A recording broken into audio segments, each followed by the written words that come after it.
And the first person who will be presenting with us today will be Renato Beninatto. Well, he's a kind of person that requires no introduction, and this makes it really hard for me to introduce him properly myself because Renato Beninatto is a recognized thought leader in the localization industry. He is a co-founder of Nimdzi Insights, a agency that helps businesses go global. He's a co-host of the Global Podcast. He's the author of several books, and he brings decades of experience wherever he goes. So what this means for us listeners today is that his talk is going to be both inspiring and entertaining. So I'm really looking forward into Renato's talk. Renato, are you here with us today? Okay, my topic today is related to trend spotting or identifying trends that we can take advantage of in our careers and in our businesses, whether you're a translator or an investor. The first time I heard about localization, it was a person that called me when I lived in Brazil. I had my company in Brazil, and a guy called me from Dublin asking if I did localization. I said, of course we do, but I had no idea of what it was, and there was no Google or anything to find a definition in the dictionary. We were pioneers at that time, and we were dealing with very complex issues. I apologize. My whole thing is messed up.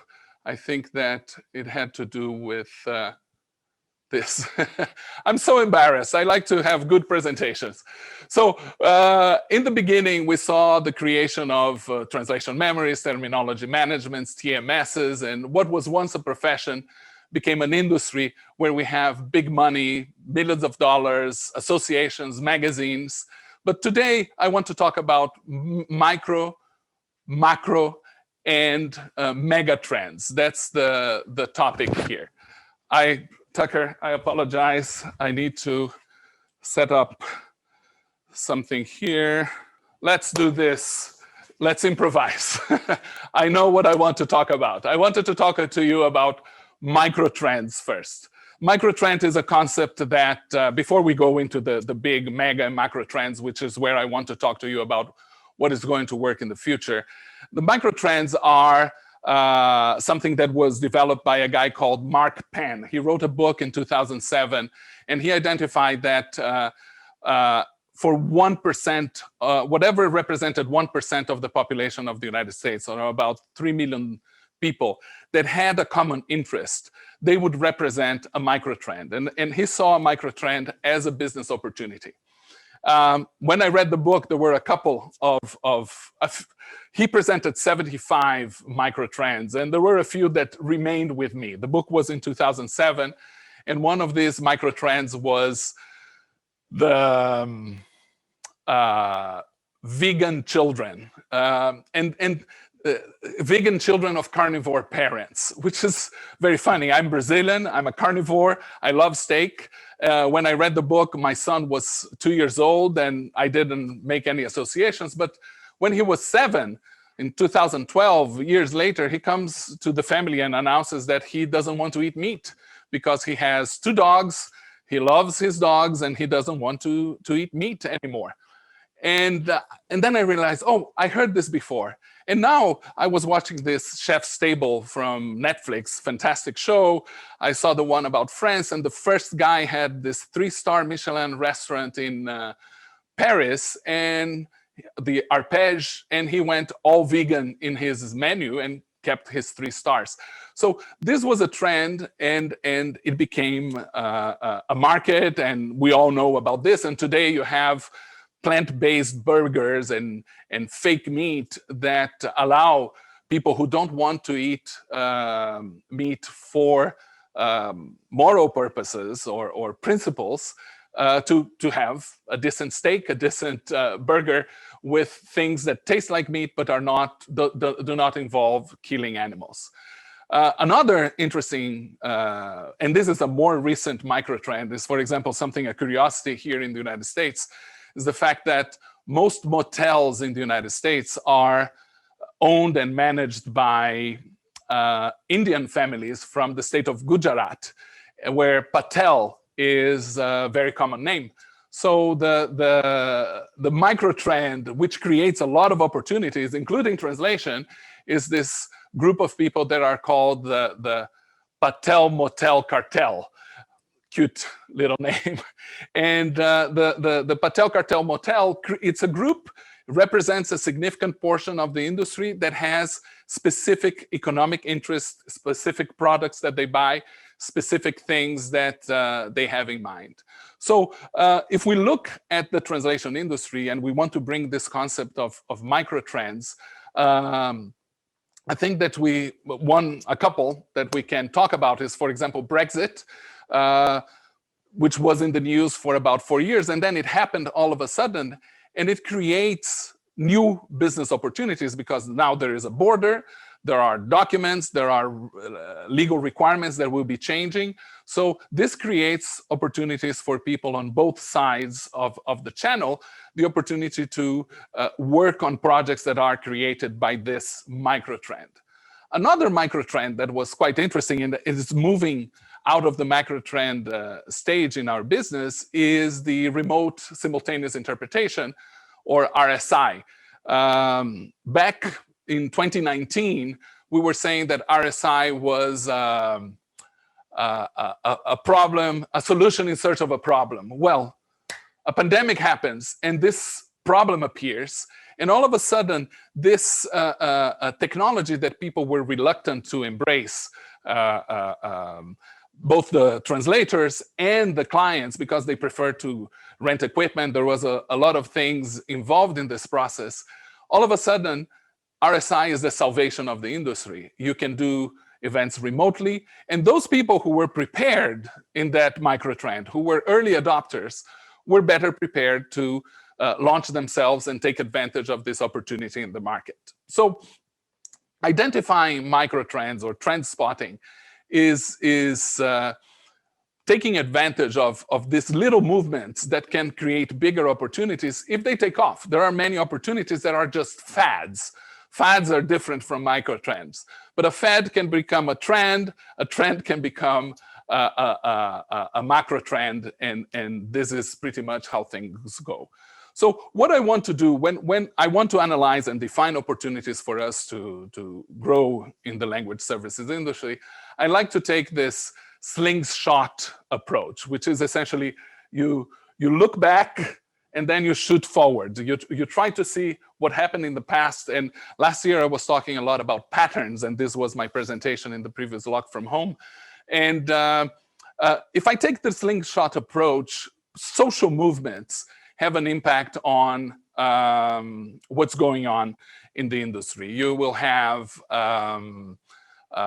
things like Black Lives Matter, the yellow vests in France, and gender neutral communication. And if I look back, when was the time this gender neutral communication, these movements changed the language? And when the language changes, you create new translation opportunities. You need to update translation memories, glossaries, and you need to create new terminology. And if I look back at what happened back in the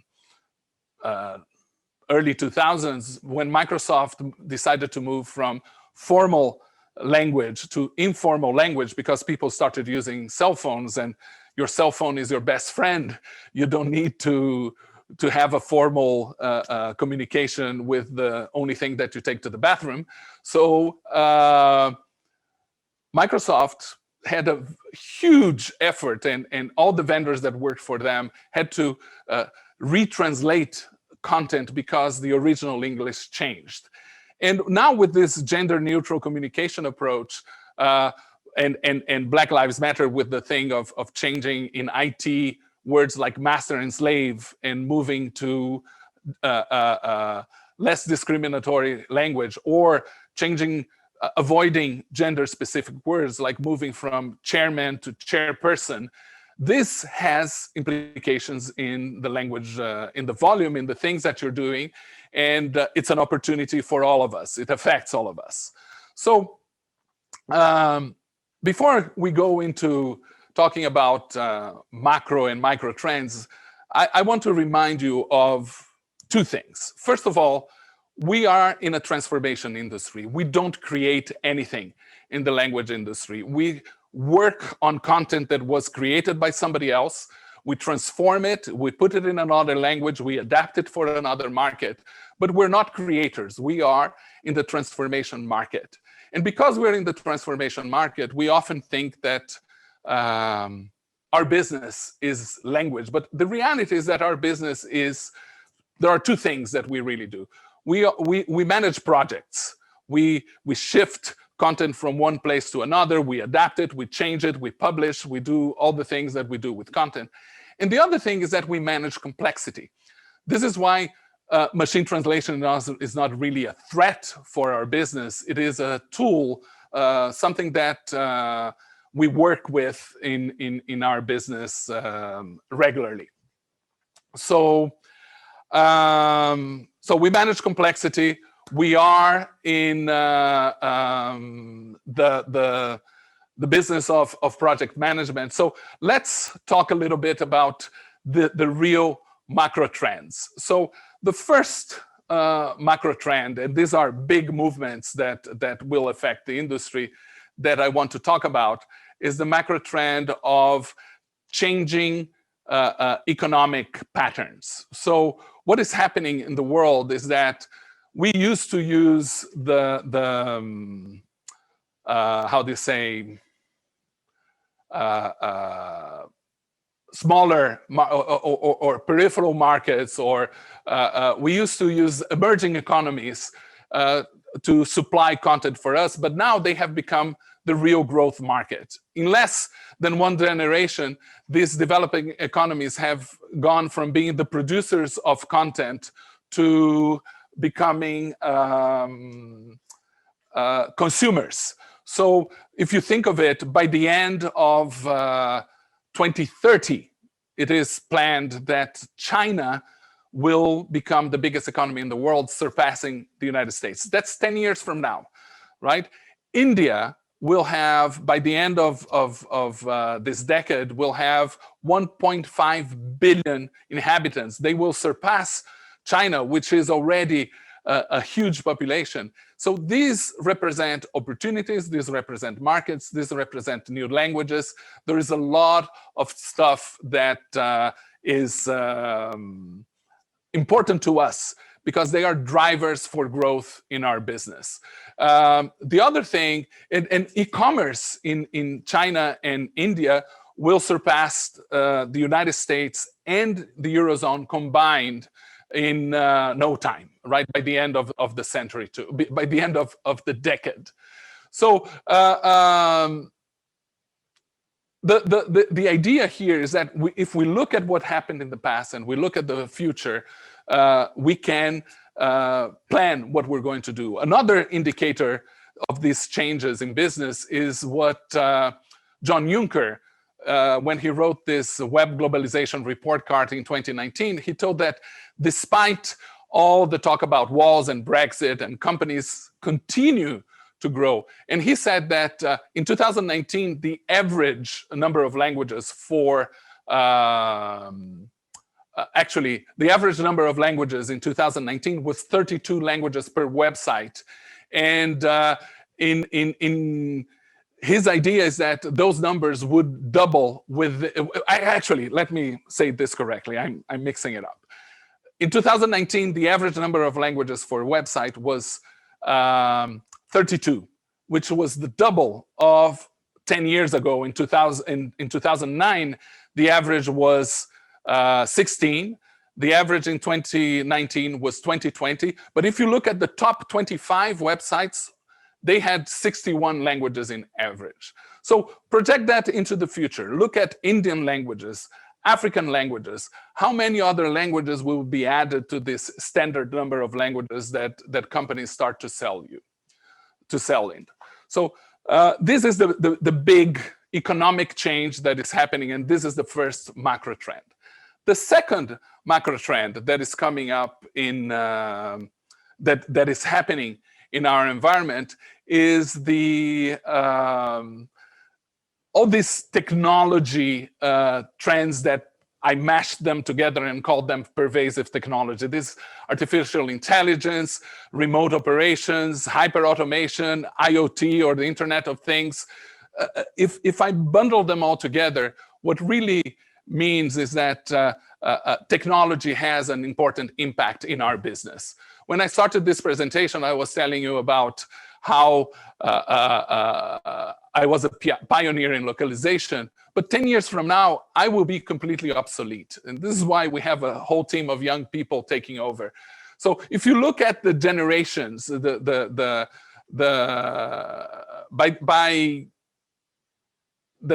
next 10 years, most of the workforce will be in their 40s. There will be the millennials, the people who were born, the Gen Z, our children will be in their 20s. And these are people who were born in a technology environment. They're not going to look at technology the way we look. They are developing tools and products that are global by design. This pervasive technology requires localization. Pervasive technology grows exponentially and infiltrates every area of business. 20 years ago, we were talking about Y2K and how our clocks were going to fail and computers were going to burn. Back then, we couldn't even imagine of iPhones, Amazon, Facebook, Netflix. Can you imagine how much content we have localized in the last 20 years because of these technologies that didn't exist at the beginning of the century? Now, slingshot again. Let's look at what is going to happen in the future based on this new technological change that is coming on, that is 5G. 5G is a pain. We hear about this all the time, but it will create new platforms, new areas for us to communicate, new areas for our products to communicate with each other. And how will this affect us? It doesn't really matter, because our industry adapts to the new technology, adapts to new platforms, new technologies, new formats, new requirements. But what I know, what I can tell you based on these trends and the macro trend is that there's going to be a lot more work. There's going to be an exponential growth as we had moving from Y2K to 3G and so on. The third macro trend that I want to talk about has to do with demographic and social change. Our populations are aging. We have, and there's tons of statistics, like more 65-year-olds in China than the whole population of the United States. By the end of in the next 10, 20 years, there will be more old people in Asia than the populations of all of Europe and the United States combined. So what does this mean? This means, we talked before about technology affecting the young generations. With the aging of the population, we have a big change in healthcare and social services, which require translation, which require interpretation in the social services area. And you have interesting dynamics like more pharmaceuticals, medical devices, medical services, and all these things will affect our business. And an example that I have used, that we don't need to go too far, if you look at the COVID-19 vaccine effort, the first vaccine was released in 11 months, which is a record. The previous fastest vaccine was the mumps vaccine that had a development period of 4 years. Imagine how many applications because each country needs to approve it. That needs to be translated. Imagine the training materials for the nurses and the doctors who are going to apply it. Think of the logistics to transport, export vaccines.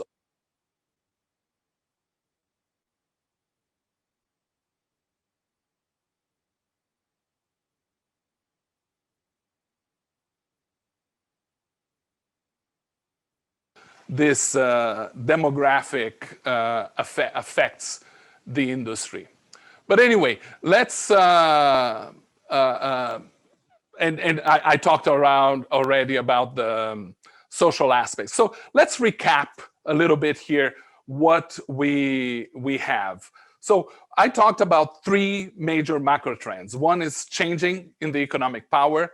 The other one is pervasive technology that is affecting how we consume content. And finally, the third is demographic and social change that affects both young generations and older generations. So if we take these things together and if we are able to identify by trend spotting opportunities, immediate opportunities in the market, the little trends, the micro trends that have significant impacts in the future, we are able then to plan how we're going to develop our business, grow our business, and continue relevant. The key message that I want to share with you today is that as we have seen in the pandemic, our industry is basically impervious to crisis. We grow. I'm looking at the numbers. We're preparing the Nimdzi 100 for the next, that is coming out in the next couple of months. And for those of you who listened to me a year ago, I was saying that I didn't know what was going to be the impact, but I could predict that we were going to grow no matter what. In our industry, with the exception of some pockets like travel and maybe some on-site interpretation, has suffered, but the majority of the businesses in our industry and the numbers that we see trickling in prove that has been growing and has been growing more than the industry as a whole. So that is my presentation, and I apologize for the technical challenge here that we have faced today. But if we have any questions, I'm more than happy to give away the book that I chose to give you. Is this one of my favorite this year, the Atlas of Unusual Borders. And Igor, if we have any questions, I'll be more than happy to hear from you. And again, yeah. I apologize. I don't have my resources failed. I tried to do a cute presentation and I don't have no problem. My computer here to see. No problem. How are we on time? Well, I don't even know. We will give you a little bit of time just because we started a little bit later. So no problem with that. First of all, well, it was a really nice try in setting a new level of presentation in terms of like overlays, etc. So and everybody was actually pretty cool about the technical glitches initially. So no problems with that at all. We have a couple of questions. Okay. First of all, is from Jean-Marc, who says, can you take perspective on the role of propaganda and censorship in media and the role in linguistics? Take, for example, YouTube censorship or linguistic alignments, etc. So if I understand correctly, if there is an effect of that, anything that affects language affects translation, right? If in order to be censored, something needs to be written before or needs to be produced. And if it is from abroad, there is a ton of opportunity. I don't understand necessarily the context of the question, but what my first reaction is, there is opportunity for translation there. If you are a censor, if you're an official in a country that deals with censorship, you need to be able to. You see, here in the United States, the NSA, the intelligence agencies, collect billions of words and transcriptions and conversations that are happening around the world.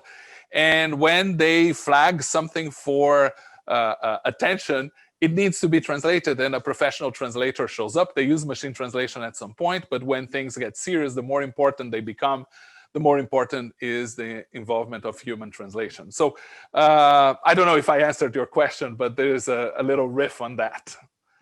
Okay. I think we have time for one more question, which is from Alex Chernenko. He says, well, first of all, thanks, Renato, for a great presentation, and you handled technical challenges well. What trends do you see over the next 3 years for interpreting industry? Well, interpreting is, well, over the next 2 years, it all depends on how the vaccine deployment and how the travel industry responds. My gut feeling is that we are changing as a society, and there are many opportunities that are going to arise from the fact that we are going into a hybrid model. We're going to be live in person. We're going to be in-person meeting in places and virtual at the same time. And we're going to have a combination of things where interpretation, I think that the on-site interpretation concept in the terms of conferences and events is going to change, and the trend is that it's going to become more and more remote, and that has an impact in how you charge. Instead of charging for travel and for daily rates, you might be charging for hourly rates and things like that. On the other hand, in the case of on-site interpretation for healthcare and social services mostly, that might continue to be the same as it was, but it is an area that is more circumscribed to regional markets. It's not a global trend. It will be place by place, right? Okay. Thank you. I believe we have just one more minute for the last question, and we have one from Rafael Souza, who says, do you see any trend that could reduce the need for translations in the near future? Any trends that could be? Could reduce the need for translation. Reduce the need for translation. This is topical. There will be areas that will need less translation, where an area, a specific area I can see is, and we see this, is content that has a short lifespan, like news and social media and things like that. The demand for translation, because you don't have time, machine translation is taking over, right? So there's going to be a reduction in areas where the economic activity reduces. Like I said, if I go back to my presentation where I say that we don't create, we transform, anything that changes is a result of a change that happens at the source, not as a result of the translation. So if there's going to be less translation, it's because there's going to be less content in that segment. And this is where the magic of trend spotting comes in. Look at what is happening in the different industry and see if that industry is disappearing or is becoming niche and it's becoming less prevalent.